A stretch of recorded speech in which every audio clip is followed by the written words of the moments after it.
so it looks a little bit nicer. So the first thing I'm going to do is format the header, and often with headers what we'll do is center them across all of the columns in the table, and then we'll use this merge cells tool to merge those cells together, and then we'll use the horizontal alignment tool to center that text across the top of all the columns.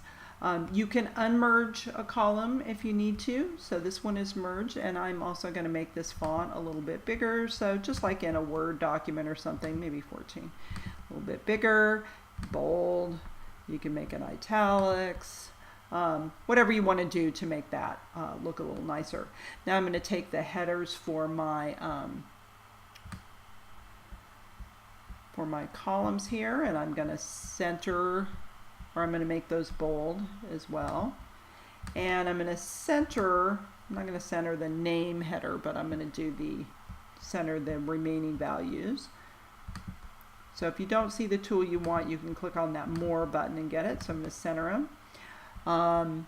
And then I'm also going to make these class averages bold. So if any formatting that you want to apply to a range of cells, you can just select it. Make these bold as well.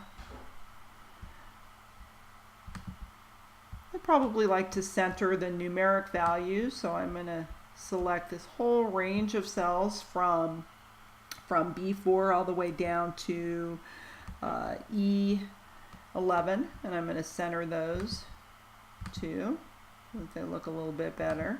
Now, one of the things you'll notice is that the averages have different numbers of decimal points, and so another thing that we can do with values that are displaying different values, different numbers of digits after the decimal point, is you can select them, and there are these tools up here on the top called increase decimal places and decrease decimal places.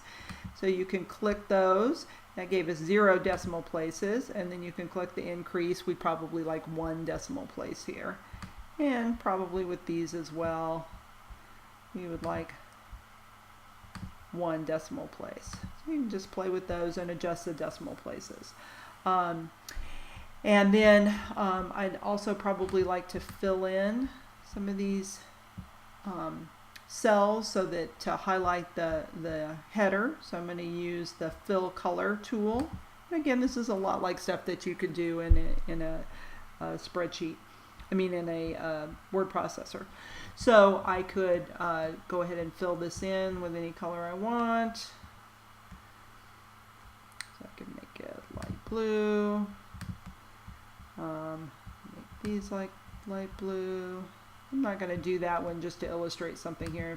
I'm going to fill that in with the light blue. Well, that was too dark blue. The light blue color. If I have a cell that's formatted a particular way and I want to apply that formatting to another cell, I can click on the cell and use this little paint format tool and apply it to another cell or range of cells. So that can be handy.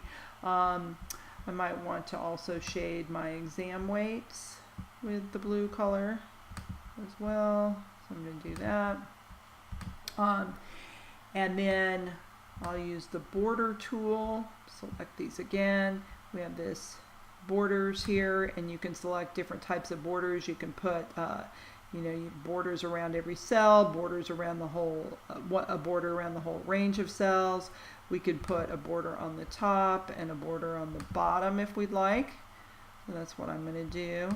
And then I'll do that with the rest of these as well. I'll put a border on the top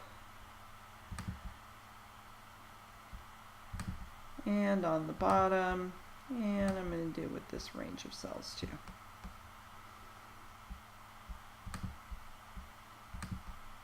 And you can change font colors, and there's other things that you can do, but that's typically the sort of thing that we would want to be able to do in a spreadsheet to make it look a little bit better.